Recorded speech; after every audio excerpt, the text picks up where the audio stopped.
Eu sou Edward Henry e estou aqui para mais um vídeo de ASMR no canal. Hoje com o capítulo 8 de O Último Olimpiano. Como o intuito desse vídeo é que você durma, relaxe, sinta soninho, eu peço agora que você curta esse vídeo, comente, compartilhe, se inscreva no canal caso não seja inscrito, porque isso me ajuda demais. E se você tiver condições de me ajudar ainda mais, veja os links na descrição do meu Apoia-se e da minha vaquinha online, que aí você me ajuda financeiramente a manter o canal, tá bom? Esse é o último livro da saga que ele faz parte, né? O Último Olimpiano é o último livro da saga Percy Jackson. E quando eu falo para vocês comentarem, eu realmente peço de todo o meu coração, porque como a gente está no último livro, eu gostaria de saber realmente o que vocês querem ver depois, qual livro eu posso trazer, qual livro vai agradar vocês aqui do canal, né? E enfim, eu quero saber quero ideias para o que a gente vai fazer. Caso contrário, eu vou seguir a ordem, né, da saga do Rick Riordan, né, porque depois a gente tem as Crônicas dos Kanes, depois a gente tem os Heróis do Olimpo. Faz tempo que eu li as sagas, então, enfim, posso me confundir alguma coisa. Mas, enfim, a gente tem outras sagas, né, que a gente pode ir lendo. Mas, se vocês quiserem comentarem muito outras sagas, outros livros, a gente pode acatar também. Essa saga do Percy Jackson e os Olimpianos, ela tem 5 livros. Como eu falei, a gente está no último. A gente tem todos os outros em ASMR aqui no canal também. A gente tem os outros 7 capítulos, né? Eu falei que a gente está no 8º, todos os outros 7 capítulos também estão em ASMR aqui no canal. E caso você seja novo, queira saber quem são esses personagens, né? E, enfim, pode ficar perdido durante a leitura sobre o que está acontecendo, né? Você pode ver então os outros vídeos de ASMR aqui do canal. Mas caso você seja novo e não queira fazer isso, esteja aqui apenas pelos gatilhos, pelo relaxamento, também fique tranquilo, tranquila, seja muito bem-vindo, bem-vinda, bem-vinde, tá bom? Apenas saiba que, durante a leitura, eu vou alternando entre essa voz e essa voz, porque existem pessoas que preferem que eu fale assim, existem pessoas que preferem que eu fale assim, e existem pessoas que gostam dos dois. Então, para agradar gregos, troianos, romanos, enfim, qualquer tipo de público que venha consumir esse vídeo, a gente vai fazendo dessa maneira. Então, esse capítulo é o 8º e o nome dele é Tomo o Pior Banho da Minha Vida. Minha espada reapareceu em meu bolso. Um ótimo timing. Agora eu podia atacar as paredes à vontade. Minha cela não tinha grades, nem janela, nem mesmo porta. Os guardas esqueletos me atiraram através de uma parede, que se tornou sólida às minhas costas. Eu não tinha certeza se a cela era hermética. Provavelmente. A masmorra de Hades se destinava a gente morta, que já não respira. Portanto, esqueço 50 ou 60 anos. Eu estaria morto em 50 ou 60 minutos. Enquanto isso, se Hades não estivesse mentindo, alguma grande armadilha seria acionada em Nova York no fim do dia, e não havia absolutamente nada que eu pudesse fazer. Sentei-me no chão frio de pedra, sentindo-me péssimo. Não me lembro de ter cochilado, mas deviam ser umas 7 da manhã, pelo horário dos mortais, e eu passara por muita coisa. Sonhei que estava na varanda da casa de praia de Rachel, em St. Thomas. O sol se erguia sobre o Caribe. Dezenas de ilhas cobertas de bosques pontilhavam o mar, e velas brancas cortavam a água. O cheiro de maresia me fez imaginar se um dia voltaria a ver o oceano. Os pais de Rachel estavam sentados à mesa do pátio, enquanto um chefe preparava omeletes. O Sr. Dare vestia um terno branco de linho e estava lendo The Wall Street Journal.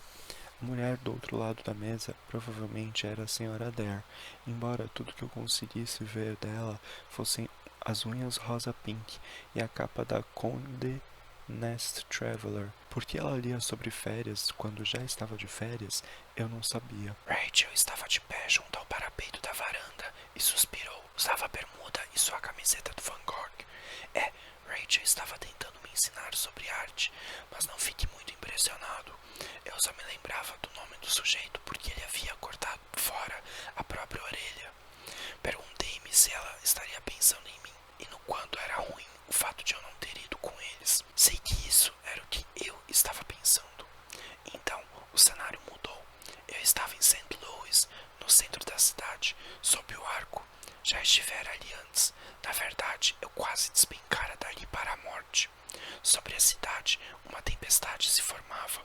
Uma parede de escuridão absoluta, com relâmpagos riscando o céu. A algumas quadras, enxames de veículos de emergência se reuniam, com as luzes piscando. Uma coluna de poeira se erguia de um monte de escombros que, percebi, era um arranha-céu desmoronado. Uma repórter nas proximidades gritava ao microfone. As autoridades estavam descrevendo o acidente como uma falha estrutural. Embora ninguém pareça saber se isso está relacionado às condições do tempo, o vento açoitava-lhe os cabelos. A temperatura caía rapidamente, algo como 10 graus desde que eu estivera ali. Felizmente, o edifício estava abandonado e pronto para ser demolido, anunciou ela, mas a polícia evacuou todos os prédios das redondezas com medo de que o desabamento possa acarretar. Ela gaguejou quando um poderoso gemido cortou o céu. A explosão de um relâmpago atingiu o centro da mesa escura. Toda a cidade foi sacudida. O ar fulgurou e todos os pelos do meu corpo se arrepiaram. A explosão foi tão forte que eu sabia que só podia ser uma coisa: o raio mestre de Zeus. Aquilo deveria ter vaporizado o alvo, mas a nuvem escura apenas sacudiu um pouco e recuou. Um punho fumegante surgiu do meio das nuvens e esmagou outra torre. O prédio inteiro ruiu, como blocos de montar para crianças. A repórter gritou. As pessoas corriam pelas ruas. Luzes de emergência piscavam. Vi um risco prateado no céu. Uma carruagem puxada por renas, mas não era Papai Noel que controlava as rédeas. Era Ártemis, cavalgando a tempestade, atirando setas de luar na escuridão. Um cometa dourado cruzou-lhe o caminho, talvez seu irmão Apolo. Uma coisa era certa: Tifão alcançara o rio Mississippi. Cruzava metade do território dos Estados Unidos, deixando um rastro de destruição, e os deuses mal conseguiam retardá-lo. A montanha de escuridão assomava acima de mim. Um pé do tamanho do estádio dos Yankees estava prestes a me esmagar, quando uma voz sibilou. Percy! Avancei sem pensar. Antes que eu estivesse completamente desperto, já tinha Nico preso ao chão da cela, com a extremidade de minha espada em sua garganta. Queria resgatar, ele sufocava. A raiva me despertou rapidamente. Ah, é? E por que eu deveria confiar em você? Não tem escolha. Eu queria que ele não tivesse dito nada tão lógico. Soltei-o. Nico se encolheu como uma bola, emitindo sons como se quisesse vomitar, enquanto sua garganta se recuperava. Por fim, ele levantou, olhando para minha espada com cautela. Sua própria espada estava embanhada. Suponho que se ele quisesse me matar, poderia tê-lo feito enquanto eu dormia. Ainda assim, eu não confiava nele. Precisamos sair daqui, disse ele. Por quê? Perguntei. Seu pai quer conversar comigo outra vez. Ele estremeceu. Percy, juro pelo rio Styx que não sabia o que ele estava planejando. Você sabe como é seu pai. Ele me enganou, prometeu. Nico ergueu as mãos. Ori, neste momento precisamos ir embora. Coloquei os guardas para dormir, mas isso não vai durar muito. Senti vontade de estrangulá-lo outra vez, só que, infelizmente, ele tinha razão. Não havia tempo para discutir e eu não poderia escapar sozinho. Ele apontou para a parede. Uma seção inteira desapareceu, revelando um corredor. Venha, Nico seguia à frente. Desejei ter o boné da invisibilidade de Annabeth, mas, no fim das contas, não precisei dele. Todas as vezes que encontrávamos um guarda esqueleto. Nico simplesmente apontava para ele e seus olhos incandescentes se apagavam. No entanto, quanto mais vezes Nico fazia isso, mais cansado lhe parecia. Atravessamos um labirinto de corredores cheios de guardas. Quando chegamos a uma cozinha com cozinheiros e criados esqueletos, eu estava praticamente carregando Nico. Ele conseguiu colocar todos os mortos para dormir, mas ele mesmo quase apagou. Então eu o arrastei para fora pela entrada de serviço até os campos dos Asfódelos. Eu estava quase me sentindo aliviado quando ouvi o som de gongos de bronze vindos do castelo. Alarmes, murmurou Nico sonolento. O que fazemos? Ele bocejou e então franziu a testa, como se estivesse tentando lembrar. Que tal correr? Correr com o filho sonolento de Hades era mais como participar de uma corrida de 3 pernas com um boneco de pano de tamanho natural. Eu arrastei comigo, mantendo a espada à minha frente. Os espíritos dos mortos abriam caminho como se o bronze celestial fosse uma labareda. O som dos gongos vibrava pelos campos. À frente erguiam-se os muros de Erebus, mas quanto mais andávamos, mais distantes eles pareciam. Eu estava prestes a desabar de exaustão quando ouvi um familiar "Au!". A senhora O'Leary surgiu pulando do nada e começou a correr em círculos à nossa volta, pronta para brincar. Boa garota, disse eu. Pode nos dar uma carona até o estige? A palavra estige deixou-a animada. Ela saltitou algumas vezes, perseguiu a própria cauda, apenas para deixar claro quem é que mandava.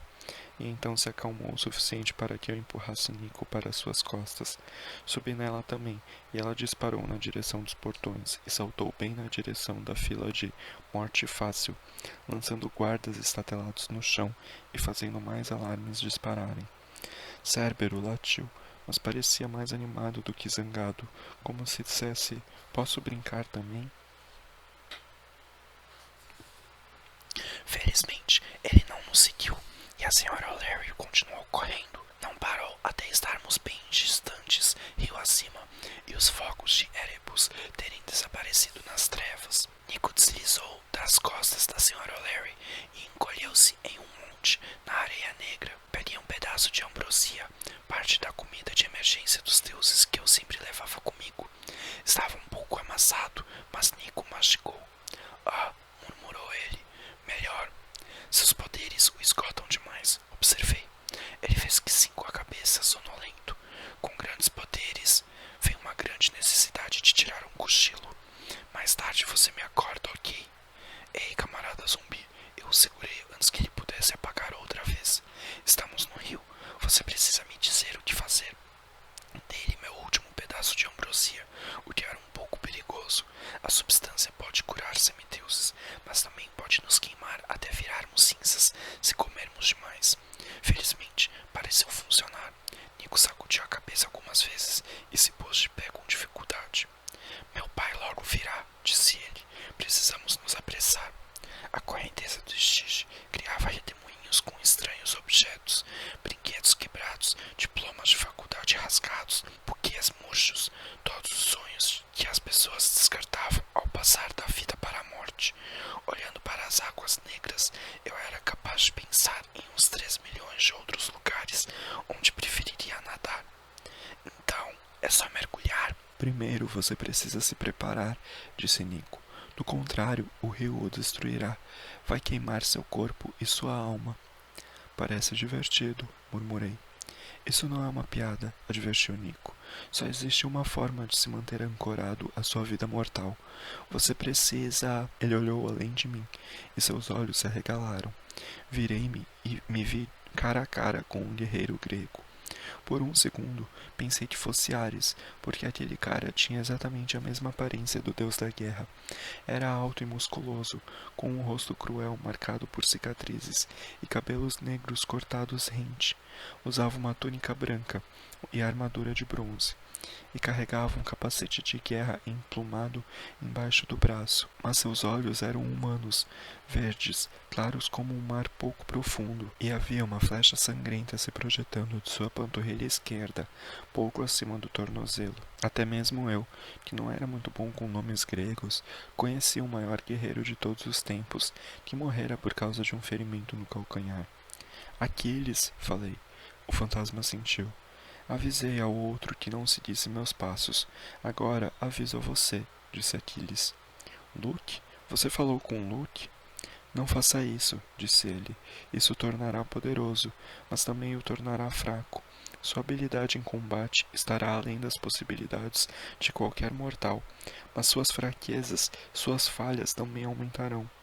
Você quer dizer que terei problemas no calcanhar? Perguntei. Não vou poder, calçar nada além de sandálias, sem nenhuma ofensa. Ele olhou seu pé coberto de sangue. O calcanhar é apenas minha fraqueza física, semideus. Foi ali que minha mãe, Tétis, segurou quando me mergulhou no Styx. O que me matou de fato foi minha arrogância. Tenha cuidado. Volte. Ele falava sério. Eu podia perceber o arrependimento e a amargura em sua voz. Ele estava sinceramente tentando me salvar de um destino terrível. Mas Luke estivera ali e não havia recuado. Havia sido por isso que Luke pudera abrigar o espírito de Cronos sem que seu corpo se desintegrasse. Fora assim que ele se preparara, e por isso parecia impossível matá-lo. Ele havia se banhado no Styx e assumido os poderes do maior herói mortal, Aquiles. Luke era invencível. Eu preciso, falei, senão não terei a menor chance. Aquiles abaixou a cabeça. Os deuses são testemunhas de que tentei. Herói, se precisa mesmo fazer isso, concentre-se em seu ponto mortal. Imagine um ponto em seu corpo que permanecerá vulnerável. É este ponto que sua alma vai ancorar seu corpo ao mundo. Será sua maior fraqueza, mas também sua única esperança. Nenhum homem pode ser completamente vulnerável. Perca de vista o que o mantém mortal, e o rio Styx o transformará em cinzas. Você deixará de existir. Suponho que você não possa me contar qual é o ponto mortal de Luke. Ele me lançou um olhar mal-humorado. Prepare-se, garoto tolo. Quer sobreviva ou não, você acaba de selar seu destino. Com essa declaração feliz, ele desapareceu. Percy, disse Nico. Talvez ele tenha razão. Essa ideia foi sua. Eu sei, mas agora que estamos aqui... Espere na margem. Se alguma coisa me acontecer... Bem, talvez Hades tenha seu desejo satisfeito, e você será, afinal, o filho mencionado na profecia. Ele não pareceu satisfeito com isso, mas eu não me importava.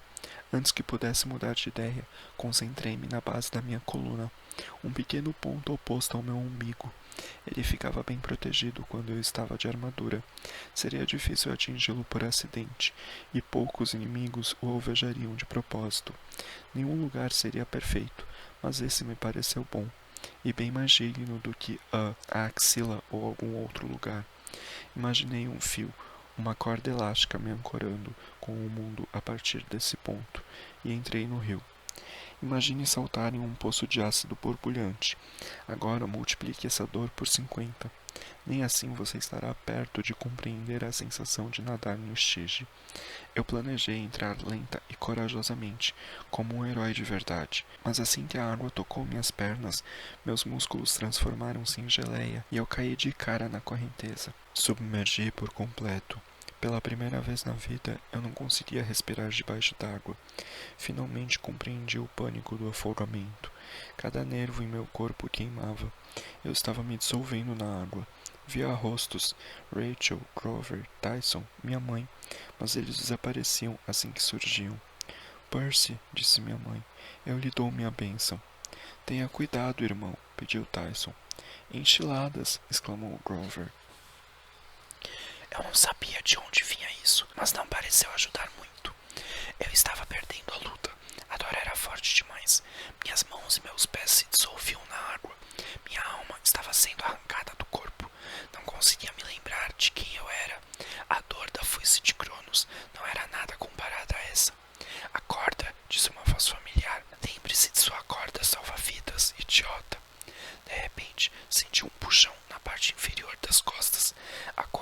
puxava, mas não estava me levando mais. Imaginei o fio nas minhas costas, me mantendo preso à margem. Aguente firme, cabeça de alga. Era a voz de Annabeth, bem mais nítida agora. Você não vai escapar de mim tão fácil assim. A corda ficou mais forte. Agora eu conseguia ver Annabeth, descalça de pé, no alto do pier do lago de canoagem. Eu havia caído da minha canoa. Era isso. Ela estendia a mão para me puxar e fazia força para não rir. Vestia a camiseta laranja do acampamento e jeans. Seu cabelo estava escondido embaixo do boné dos Yankees, o que era estranho, pois isso deveria torná-la invisível.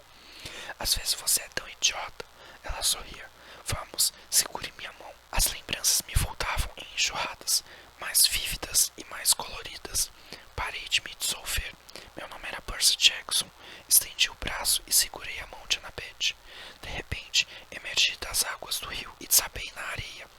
Nico recuou, surpreso. Você está bem? Gaguejou ele. Sua pele. Ah, meus deuses, você está ferido. Meus braços estavam vermelhos, brilhantes. Eu tinha a sensação de que cada centímetro do meu corpo havia sido assado em fogo lento. Olhei à minha volta, procurando Annabeth, embora soubesse que ela não estava ali. Aquilo parecera tão real. Estou bem, eu acho. A cor da minha pele voltou ao normal. A dor abrandou. A senhora O'Leary aproximou-se e me farejou, preocupada. Aparentemente, eu tinha um cheiro bem interessante. Está se sentindo mais forte? Perguntou Nico. Antes que eu pudesse decidir o que eu sentia, uma voz ribombou. Ali! Um exército dos mortos marchava em nossa direção. Uma centena de esqueletos de legionários romanos vinha à frente com escudos e lanças. Atrás deles vinha um número semelhante de soldados britânicos, com baionetas em posição. No meio das tropas, o próprio Hades guiava uma carruagem preta e dourada, puxada por cavalos de pesadelos, com olhos e crinas que ardiam em chamas. Você não vai me escapar dessa vez, Percy Jackson, berrou Hades. Destruam-no. Pai, não! Gritou Nico, mas era tarde demais. A linha de frente de zumbis romanos baixou suas lanças e avançou. A senhora O'Leary rosnou e preparou-se para saltar sobre eles. Talvez tenha sido isso que desencadeou minha fúria. Não queria que machucassem minha cadela. Além disso, eu estava cansado de Hades bancar o grande tirano. Se eu ia morrer, era melhor que fosse lutando. Gritei, e o rio Estige explodiu. Uma gigantesca onda negra chocou-se contra os legionários. Lanças e escudos voaram para todos os lados. Zumbis romanos começaram a se dissolver, a fumaça subindo de seus capacetes de bronze. Os soldados britânicos baixaram as baionetas, mas eu não esperei por eles. Ataquei. Foi a coisa mais estúpida que já fiz na vida. Uma centena de mosquetes disparou contra mim a queima-roupa. Todos erraram. Alcancei a fileira e comecei a brandir contra a corrente. Baionetas e espadas cortavam o ar. Armas eram recarregadas e disparadas. Nada me atingia.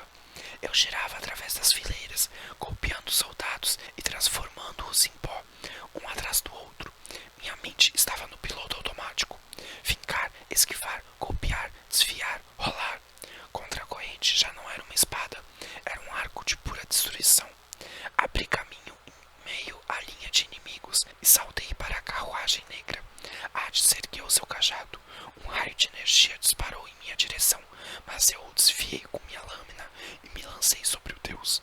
Nós dois rolamos da carruagem. Minha próxima lembrança é de estar com os joelhos plantados no peito de Hades. Eu segurava a gola de seu manto real com um punho e minha espada apontava para seu rosto. Silêncio. O exército nada fez para defender seu comandante. Olhei para trás e percebi por que nada mais restava deles, além de armas caídas na areia e pilhas de uniformes fumegantes e vazios. Eu havia destruído todos. Hades engoliu em seco. Ora, Jackson, ouça aqui. Ele era imortal. Não havia como eu matá-lo, mas os deuses podem ser feridos. Eu sabia muito bem disso e supus que ter uma espada no rosto não era uma sensação muito agradável. Só vou deixar você escapar, rosnei, porque sou um cara legal. Mas primeiro, fale sobre aquela armadilha. Hades evaporou, deixando-me segurando o manto negro vazio. Xinguei e me pus de pé, respirando pesadamente. Agora que o perigo havia passado, percebi o quanto estava cansado. Cada músculo do meu corpo doía. Olhei para as minhas roupas. Estavam cortadas em tiras e cheias de buracos de bala, mas eu estava bem. Nenhuma só marca. Nico estava boquiaberto. Você acaba com uma espada. Você acaba... Acho que essa coisa do rio funcionou. Ah, puxa, disse ele sarcasticamente. Você acha? A senhora O'Leary latia alegremente e abanava a cauda. Começou a pular de um lado para o outro, farejando uniformes vazios e caçando ossos. Ergui um manto de Hades. Ainda podia ver os rostos atormentados, tremeluzindo no tecido. Andei até a margem do rio. Libertem-se. Deixei o manto cair na água e observei enquanto ele rodopiava corrente abaixo, dissolvendo-se na água. Volte para seu pai, disse eu a Nico. Diga a ele que me deve uma por deixá-lo ir. Descubra o que vai acontecer com o Monte Olimpo e o convença a ajudar. Nico me fitava. Eu não posso. Agora ele vai me odiar. Quer dizer, ainda mais. Você precisa fazer isso, falei. Você também tem uma dívida comigo. As orelhas dele ficaram vermelhas. Percy, já pedi desculpas. Por favor, deixe-me ir com você. Eu quero lutar. Você será mais útil aqui embaixo. Você quer dizer que não confia mais em mim? Disse ele, infeliz. Não respondi. Eu não sabia o que dizer. Estava atônito demais com o que acabara de fazer durante a batalha para pensar com clareza. Volte para seu pai, disse eu, tentando não soar severo demais. Tente fazê-lo ouvir. Você é a única pessoa que talvez possa conseguir isso. Essa é uma ideia deprimente. Nico suspirou. Muito bem, vou fazer o melhor que puder. Além disso, ele ainda está escondendo alguma coisa sobre minha mãe. Talvez eu consiga descobrir o que. Boa sorte. Agora a senhora O'Leary e eu temos de ir. Para onde? Perguntou Nico. Olhei para a entrada da caverna e pensei na longa subida de volta ao mundo dos vivos. Para dar início a essa guerra, é hora de ir ao encontro de Luke. Bom, pessoal, esse foi o vídeo de hoje. Eu espero que tenham gostado, que tenha te relaxado, te feito dormir, sentir soninho, descansado, te distraído um pouco também. Se sim, mas você não dormiu ou não usou com esse intuito, eu volto a te lembrar de curtir esse vídeo, comentar, compartilhar, se inscrever no canal caso não seja inscrito, porque isso me ajuda demais. E veja os links na descrição, caso você tenha condições. Tem o meu Apoia-se, a minha vaquinha online, quem ajuda no Apoia-se mensalmente tem direito a recompensas. Enfim, veja os links na descrição e descubra mais. No mais, sobre esse capítulo, eu gosto, porque Nico, já falei outras vezes, né? E eu acho que toda essa questão de Aquiles, né? Todo esse mito que é trazido à tona, eu acho muito interessante. E eu acho que é basicamente isso, né? A fuga da prisão de Hades. E enfim, acho que o que eu tinha para falar era isso. Porque logo logo o soninho vem chegando. Eu me despeço com um beijo. E o soninho chegou. Até semana que vem com mais um vídeo. Tchau, tchau, tchau, tchau, tchau, tchau, tchau.